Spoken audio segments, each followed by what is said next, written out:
I gripped my pen as Carter cut me off. For the 17th time in the same meeting, nobody in the room said a word, not one. I'd spent weeks crafting a strategy to pull our company back from the brink of bankruptcy, only to be interrupted, again and again. And when the meeting with our strategic investor came the following week, I decided things wouldn't continue this way. I hit record, and what happened next changed everything, not just for me, but for anyone who's ever been dismissed in a boardroom. Retry Claude can make mistakes. Please double-check responses. My name is Evelyn Brooks, and at 35, I'd built a reputation as the financial strategist companies called when they were bleeding money. MIT Sloan School of Management, Goldman Sachs.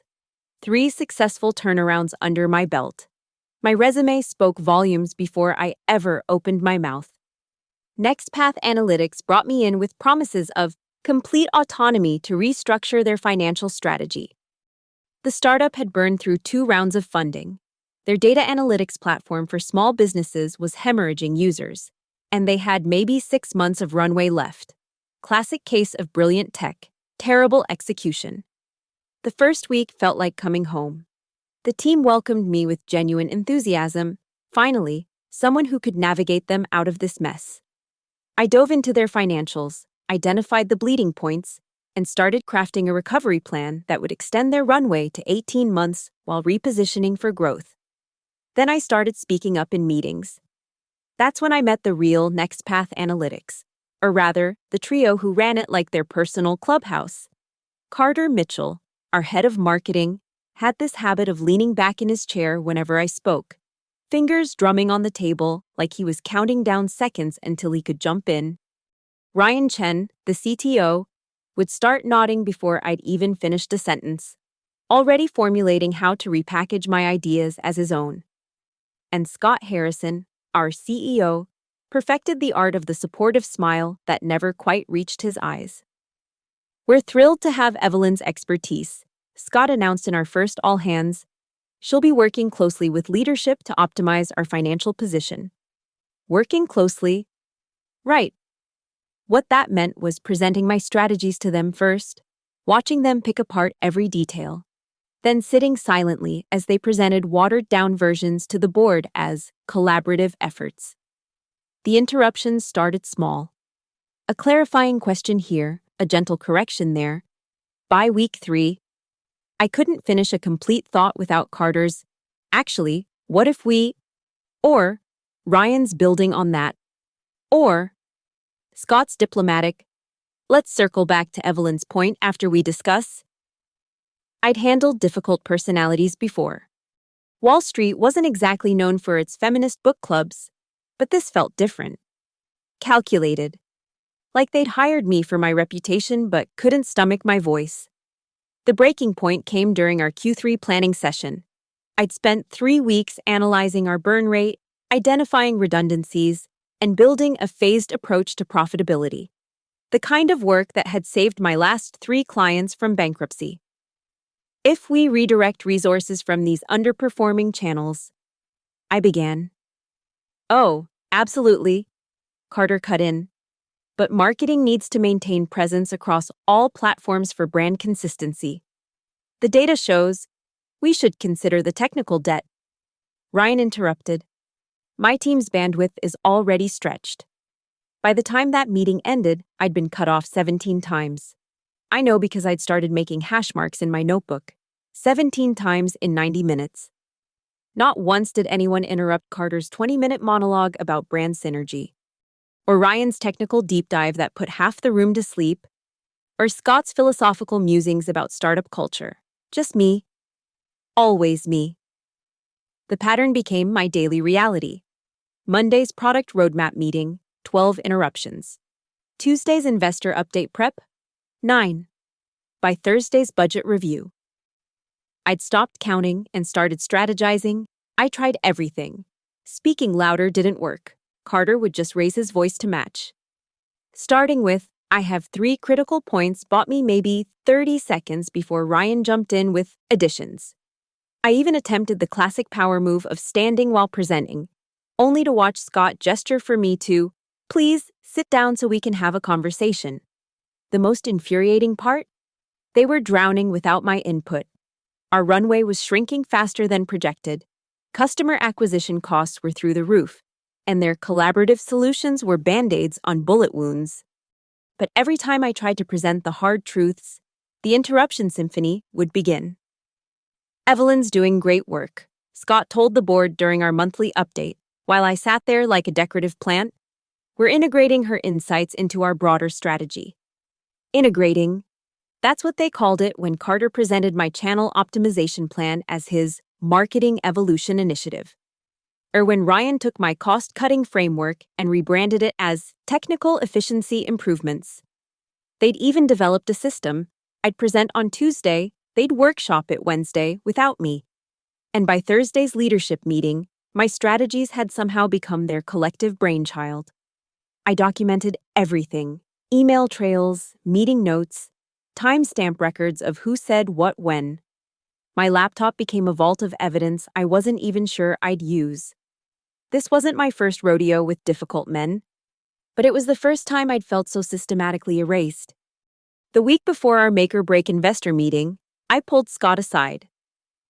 "We need to talk about meeting dynamics," I said, choosing my words carefully.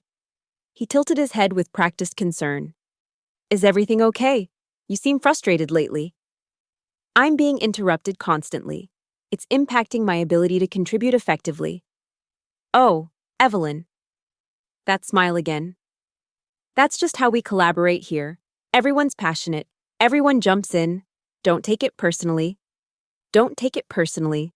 The executive equivalent of "you're being too sensitive." In yesterday's financial review, I was cut off 14 times in 40 minutes. "Were you counting?" He chuckled. "Look, I appreciate your input, but maybe try being more concise." Carter and Ryan have been here since day one. They know our culture. Our culture, Code 4, the boys' club you'll never quite fit into. That night, I sat in my home office, staring at the wall of sticky notes mapping out NextPath's path to profitability. 80 employees depended on this company surviving. Good people with mortgages and kids and dreams tied to a startup that was 3 months from imploding because its leadership couldn't shut up long enough to hear the solution. I thought about walking away. My reputation could survive it. Everyone knew NextPath was a sinking ship, but those 80 people couldn't just walk away. And deep down, buried under layers of professional composure, I was angry, furiously, brilliantly angry. The final straw came during our investor pitch rehearsal. Dominic Hale's firm was our last shot at a Series B.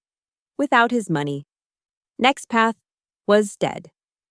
I'd spent 4 weeks crafting a turnaround story that was honest about our challenges but compelling about our potential. It was the kind of presentation that had saved companies twice our size. "Let's run through it one more time," Scott said, settling into the conference room's head chair. "Evelyn, you'll kick us off with the financial overview." I opened my mouth.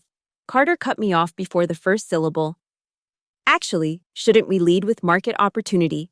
Set the stage before diving into numbers." "The numbers tell the story," I began. Ryan's got some great slides on our technical advantages."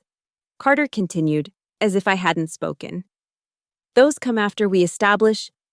"What about customer testimonials?" Ryan chimed in. "Success stories resonate with Dominic." It went on like that for 90 minutes.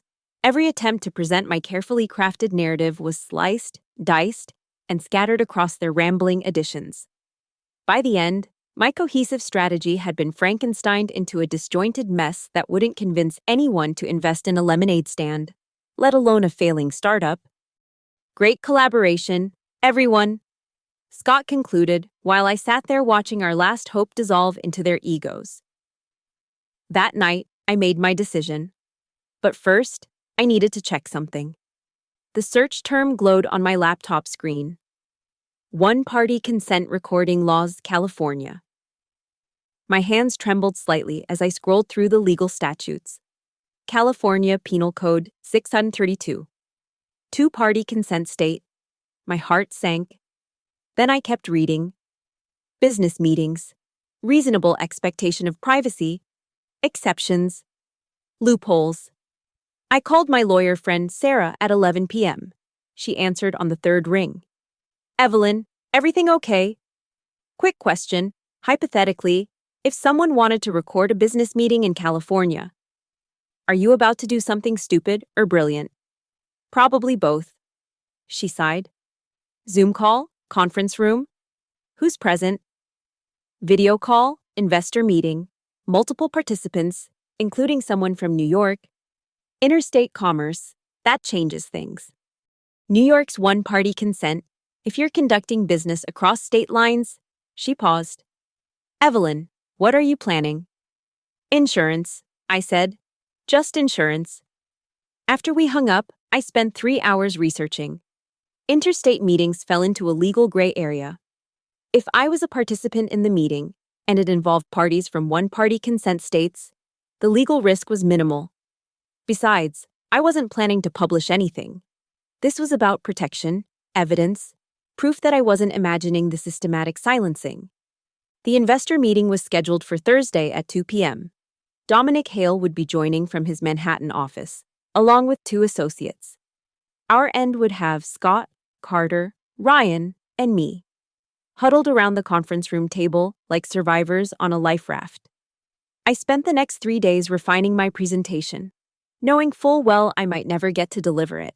But I prepared anyway. Slides that told the truth about our burn rate. Projections that didn't rely on magical thinking. A realistic path to profitability that required hard choices the boys' club didn't want to make. Wednesday night, I couldn't sleep. I lay in bed running scenarios. What if the recording was discovered? What if I was wrong about the legal protections? What if this backfired spectacularly? But then I thought about Maria from accounting, single mom of 2, who'd asked me last week if she should start job hunting, about James from engineering, who'd turned down Google to bet on NextPath, about all the people whose livelihoods hung in the balance while 3 men played ego games in conference rooms. Thursday morning arrived gray and drizzling, pathetic fallacy at its finest. I dressed carefully, my best navy suit, the one that made me feel like I could conquer Wall Street again. I arrived at the office early, set up the conference room, tested the video connection twice. At 1:45, I placed my phone on the table, screen down, voice memo app already open. My finger hovered over the record button as the others filed in. Big day, team, Scott said, all false camaraderie. Everyone ready? Carter was already pulling up his improved slides. Ryan had his laptop open, no doubt ready to jump in with technical details no investor wanted to hear. They arranged themselves around the table like they had 100 times before. The same positions, the same body language that said this is our room, our meeting, our company. I pressed record. The soft vibration of my phone against the table was barely noticeable, but to me, it felt like a seismic shift. For the first time in months, I wasn't just documenting what happened to me, I was creating an undeniable record. 2-minute warning, Scott announced, adjusting his tie. Remember, we need to project confidence, unity. Show Dominic we're a team that executes. A team. Right. I wondered if he'd remember saying that when he inevitably cut me off mid-sentence. My phone continued its silent vigil, capturing every word, every pause, every moment of what was about to unfold. 42 minutes of audio storage available, more than enough to document whatever came next. Evelyn, you good? Ryan asked, probably noticing my unusual silence. Never better, I replied, straightening my notes. Just ready to save this company. The conference room screen flickered to life. Dominic Hale's face appeared, sharp-featured and unsmiling, flanked by 2 younger associates. Behind them, Manhattan's skyline stretched out like a reminder of what real power looked like. Gentlemen, Dominic said, then his eyes found me. And lady, let's see if you can convince me why I shouldn't write off my initial investment as a learning experience. I felt the weight of the moment, 80 jobs, months of work, years of reputation, all balanced on whatever happened in the next hour. The recording app's timer ticked silently upward. 00:00:45. 00:00:46. 47. Mr. Hale, Scott began. his CEO smile at full wattage. We're excited to share our vision for NextPath's future. The dance was about to begin, but this time, every step would be preserved. Let's start with our Q3 performance, Scott said, clicking to the first slide. As you can see, we've made significant progress in user engagement. Your burn rate suggests otherwise. Dominic interrupted, his voice cutting through Scott's optimism like a blade through tissue paper. But continue. Scott's smile flickered. Right. Well, Carter has some exciting updates on our marketing initiatives. Carter launched into his spiel about brand awareness and market penetration. 5 minutes of buzzword bingo that danced around the truth. We were bleeding money on ineffective campaigns. Dominic's expression remained stone throughout. Technical infrastructure? Dominic asked when Carter finally paused. Absolutely. Ryan jumped in, pulling up slides about system architecture and scalability. Another 10 minutes of deflection, focusing on what we could build rather than what we couldn't afford. My phone silently recorded it all. 17:32, 17:33, 17:34. Ms. Brooks. Dominic's voice cut through Ryan's technical jargon. You've been remarkably quiet. Weren't you brought in specifically to address the financial crisis? I leaned forward. Yes, I was. And if I could share...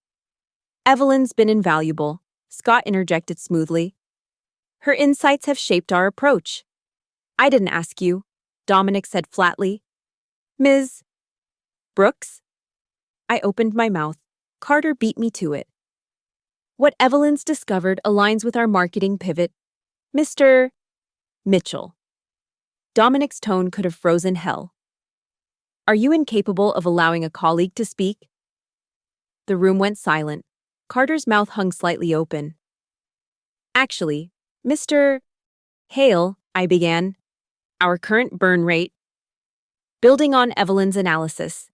Ryan cut in, apparently missing Dominic's warning entirely. We've identified several technical optimizations. Dominic held up a hand. The gesture was small, but it commanded absolute silence. Gentlemen, he said slowly, I've been observing your meetings for weeks through my associates. This is now the third time, in 20 minutes, that you've interrupted Ms. Brooks, the woman you specifically hired to save your company. The temperature in the room dropped 10 degrees. I don't think you understand, Scott started. No, Dominic said. You don't understand. I've built 16 companies. I've sat through 1,000 pitches. And I can smell a dysfunctional leadership team from 3,000 miles away. He turned his attention to me. Ms. Brooks, I'm familiar with your work at Meridian Tech and Cloud First, both remarkable turnarounds. I'd like to hear your uninterrupted assessment of NextPath's situation. Gentlemen, if any of you speak before she's finished, this call ends and so does any possibility of funding. The recording app showed 22:47. Every second of their humiliation was being preserved. I straightened my shoulders. Thank you, Mr. Hale. The truth is, NextPath has 47 days of runway at current burn. Our customer acquisition cost is 340% above sustainable levels. We're losing $2.30 for every dollar of revenue. The technical infrastructure Ryan described, it's built for a user base 10 times our size, draining resources we don't have. I clicked through my reel slides, the ones they'd never let me present. Clear, brutal, honest. However, I continued. There's a path to profitability. It requires cutting marketing spend by 60%, focusing on our core enterprise clients instead of chasing consumer markets. We need to sunset 3 product features that consume 40% of engineering resources but generate 8% of revenue. Staff reductions in non-essential roles, renegotiation of our AWS contract, and most importantly, a complete pivot in our sales strategy. For 12 uninterrupted minutes, I laid out the plan that could save NextPath. The room was so quiet I could hear the air conditioning hum. Implementation timeline, Dominic asked when I finished. 6 weeks to stop the bleeding, 3 months to break even, profitability within 8 months if we maintain discipline.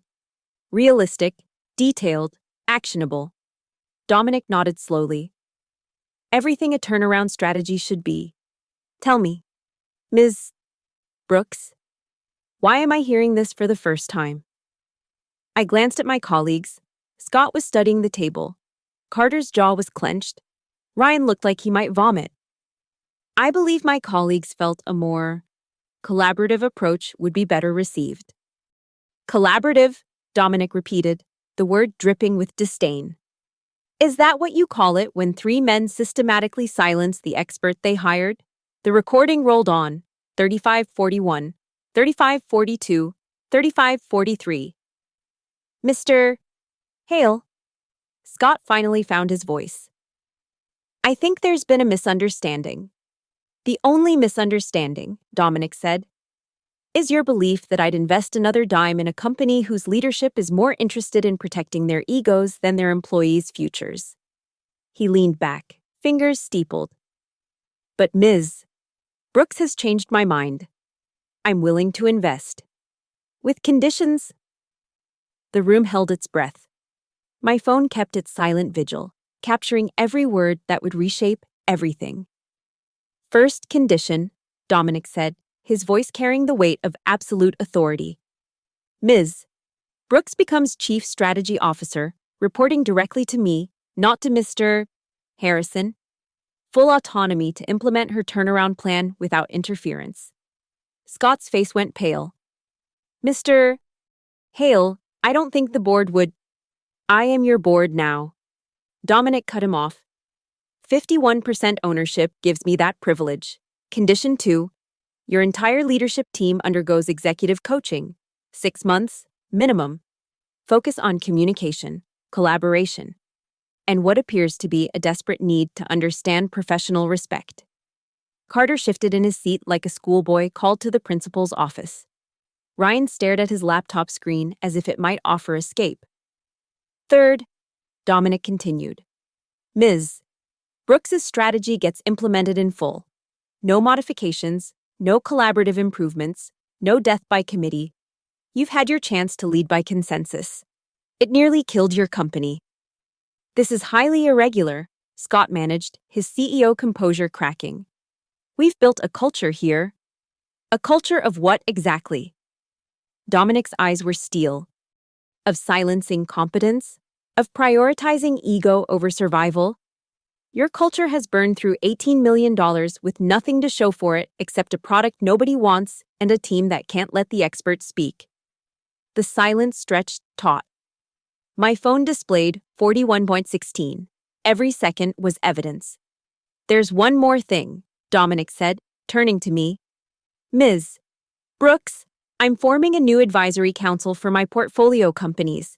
Leaders who've proven they can execute under pressure, who can see through the noise to what actually matters.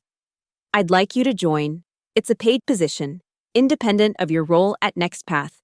You'd advise on turnarounds across my investments. My heart hammered. This wasn't just vindication, it was a complete reversal of power. That would create a conflict, Scott said desperately. She can't serve two masters. She wouldn't be, Dominic replied coolly. She'd be serving the interests of successful turnarounds. If that conflicts with your interests, Mr. Harrison, perhaps you should examine why. Ryan finally spoke, voice cracking. What happens if we refuse these conditions? Then I write off my investment. You close doors in 6 weeks, and 80 people lose their jobs while you three update your LinkedIn profiles. Dominic shrugged. Ms. Brooks will land somewhere within days. Her reputation precedes her. You, however, will be known as the leadership team that had the solution in the room and couldn't stop talking long enough to hear it. The weight of those words settled over the room, like ash. Everything they'd built, everything they'd protected so fiercely, hung by a thread. And that thread was in the hands of the woman they'd systematically silenced. I need an answer, Dominic said. Now. Scott looked at Carter, then Ryan. Some silent communication passed between them, the same kind they'd used to coordinate their interruptions for months. But this time, it was surrender, not strategy. We accept, Scott said, the words barely audible. Louder, please. For the record, We accept your conditions, all of them. Excellent, Ms. Brooks. Can you start implementing your plan Monday? I can start immediately, I said, my voice steady despite the adrenaline coursing through me. Good. Gentlemen, you'll receive the coaching firm's contact information by end of day. I suggest you approach it with more humility than you've shown in this meeting. Dominic's gaze swept over them one more time. Oh, and one last thing. I'll be requesting all meeting recordings from the past quarter. I trust that won't be a problem. The blood drained from Scott's face as he realized the implication. If I'd been recording. No problem at all, I said smoothly. I'm sure we all want full transparency moving forward. Dominic smiled, the first time during the entire call. I thought you might say that. We'll speak Monday, Ms. Brooks. Privately. Gentlemen. The screen went black. For 10 seconds, nobody moved. The air in the conference room felt too thick to breathe. My phone showed 48:23. Every word, every pause, every moment of their complete professional destruction was saved in digital amber. I gathered my papers slowly, deliberately. The sound of shuffling documents was the only noise in the room. When I stood, 3 pairs of eyes tracked my movement like prey watching a predator. Evelyn, Scott started, his voice hoarse. About those recordings. Monday morning, 8 a.m., I said, cutting him off for the first time in 6 months. We'll review the implementation timeline. I'll need full access to all financial systems by Sunday night. I picked up my phone, the recording still running, and slipped it into my pocket. The motion was small, but I made sure they saw it, made sure they understood. Was that? Were you? Carter couldn't finish the question. I paused at the door, looking back at the 3 men who'd made my professional life hell for months, who'd stolen my ideas, silenced my voice, and nearly destroyed a company in the process. Gentlemen, I said, echoing Dominic's dismissive tone. I'll see you Monday. I walked out, leaving them in the silence they'd never allowed me. My phone vibrated against my hip, still recording. 52:47. 52:48. 52:49. Still capturing their stunned silence. Still documenting their defeat. I made it to my office before the adrenaline crash hit. My hands shook as I stopped the recording and immediately backed it up to 3 different cloud services. 54 minutes and 31 seconds of pure, unfiltered evidence. The knock came 17 minutes later. Soft, hesitant, nothing like Scott's usual CEO announcement of presence. Come in, I said, not looking up from my laptop where I was already drafting the Monday morning agenda. Scott entered alone, closing the door behind him with excessive care.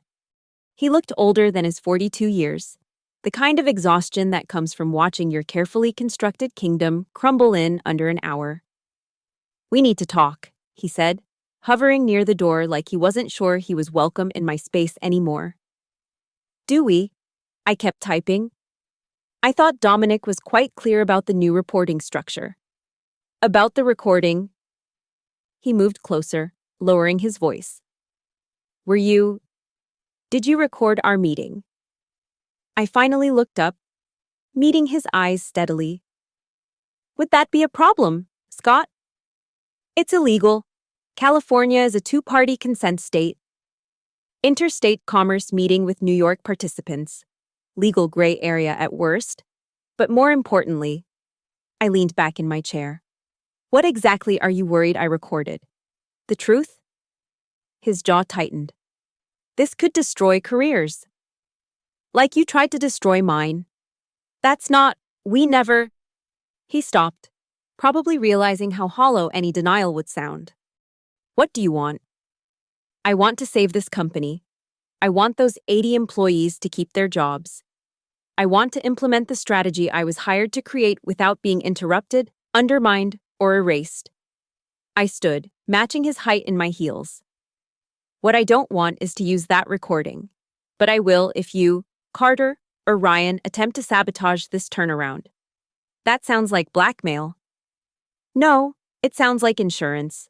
The same kind of insurance you had when you hired me as your scapegoat if the company failed.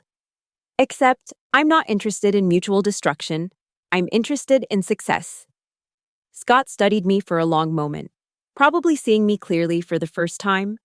Not the decorative expert they could trot out for credibility, but the strategist who'd just orchestrated their complete professional humiliation.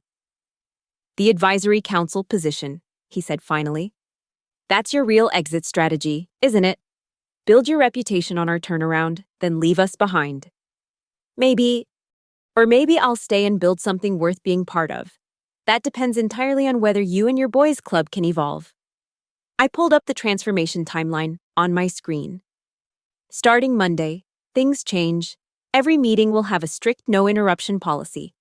Ideas will be credited to their source, and anyone who tries to repackage someone else's work as their own will be called out publicly. You're talking about a complete culture shift. I'm talking about basic professional respect. If that requires a complete culture shift, what does that say about your leadership? He flinched. Carter and Ryan won't handle this well. Then they'll need to decide what matters more, their egos or their equity. Because Dominic was clear, obstruction means termination. And after today's performance, I doubt they'll find many Silicon Valley doors open to them. A knock interrupted us. Carter and Ryan stood in my doorway, looking like defendants awaiting sentencing. Evelyn. Ryan started, his usual confidence replaced by something approaching humility. We wanted to apologize. Did Scott send you? No, Carter said quickly. We came on our own. Look, we know we fucked up. The interrupting, the everything. We didn't realize. You didn't realize that silencing your financial strategist during a financial crisis might be problematic? I let the question hang. Or you didn't realize there would be consequences? They exchanged glances, probably calculating the safest response. Both, Ryan admitted. We got comfortable, territorial. And when you came in with all these changes, you felt threatened. I finished. So instead of listening to the person literally hired to save your jobs, you protected your turf. How's that working out? We want to make this work, Carter said, the words clearly costing him. The company, the turnaround, will follow your lead. I study them. 3 men who'd spent months making my professional life miserable, now standing in my office asking for mercy. The recording in my pocket felt heavy with possibility. One upload to YouTube, one viral LinkedIn post, and their careers would be radioactive waste. But that wasn't the victory I wanted. Monday, 8 a.m., I said, come prepared to listen, to actually listen, and if any of you interrupt anyone in that meeting, not just me, anyone, I'll play the recording for the entire company as a training video on how not to conduct business. They nodded in unison, the power dynamic so completely reversed it was almost comical. One more thing, I added as they turned to leave. This isn't about revenge, it's about results. Deliver those, and we all win. Get in the way. And Dominic won't need my recording to end you. Clear? Crystal, Scott said for all of them. They filed out, leaving me alone with my victory. I pulled out my phone, looking at the saved recording. 54 minutes and 31 seconds that changed everything. My finger hovered over the delete button, then moved away. Insurance is only valuable if you keep the policy active. 6 months later, I stood in the same conference room where my voice had been silenced so many times. But everything was different now.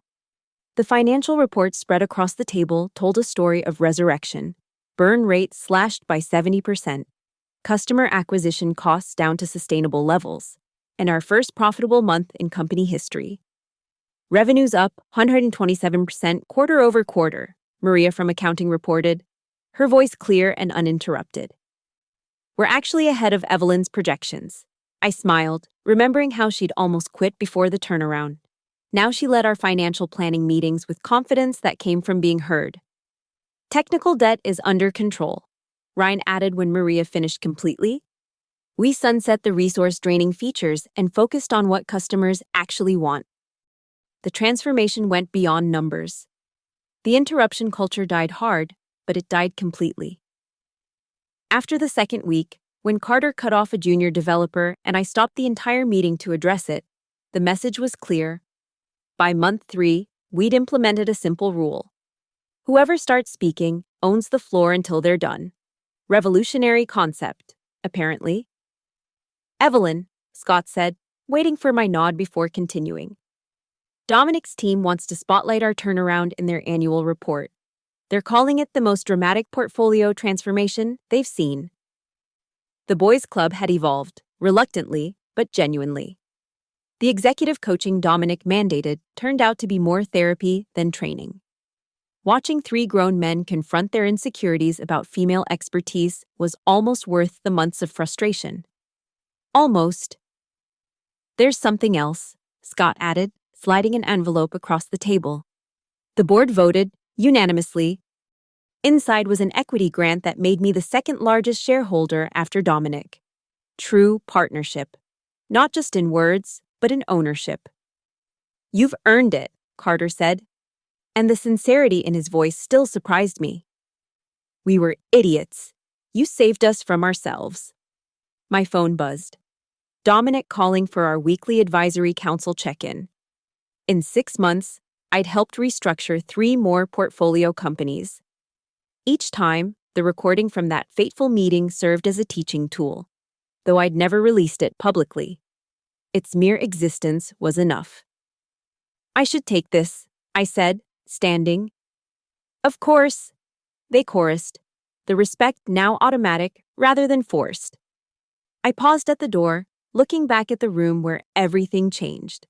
The same table, the same chairs, but an entirely different dynamic. We'd built something worth saving, not just the company, but a culture where competence mattered more than gender, where ideas were credited properly, and where everyone's voice had value. Later that evening, I sat in my office reviewing the transformation metrics. My laptop displayed the recording file, still saved after all these months. 54 minutes and 31 seconds that I'd never needed to use publicly, but whose existence had guaranteed the space for change. I thought about all the Evelyns out there, sitting in conference rooms being systematically silenced, about the ideas dying unheard, the companies failing because ego trumped expertise. The recording hadn't just saved NextPath, it had created a template for transformation. My phone lit up with a text from Dominic. Another portfolio company needs help. Female CTO being sidelined. Interested?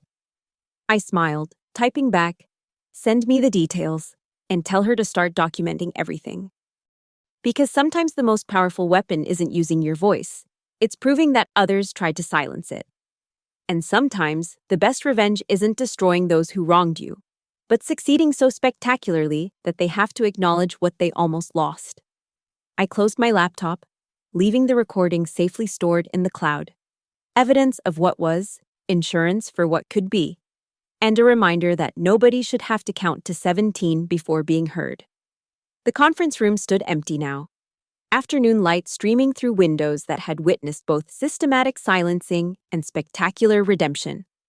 I gathered my things, CEO of strategy for a thriving company, advisor to dozens more, and owner of a story that proved one thing definitively. They can interrupt you, undermine you, try to erase you. But if you're smart enough to hit record, patient enough to wait for the right moment, and brave enough to let competence speak louder than their noise, well, that's when the real meeting begins. I walked out, no longer counting interruptions, but victories. Behind me, that conference room held no more ghosts. Only the echo of a transformation that started with pressing record and ended with rewriting the rules. My phone showed one final notification. Recording saved to cloud. I smiled and deleted the local copy. Some insurance policies you keep forever, not because you plan to use them, but because their very existence ensures you'll never need to. Thank you so much for listening to this story. I'd love to know where you're tuning in from. Drop a comment below and let's connect. If this story resonated with you, please consider subscribing to the channel and sharing your own thoughts or experiences. Have you ever felt silenced in the workplace? How did you reclaim your voice? Let's discuss in the comments.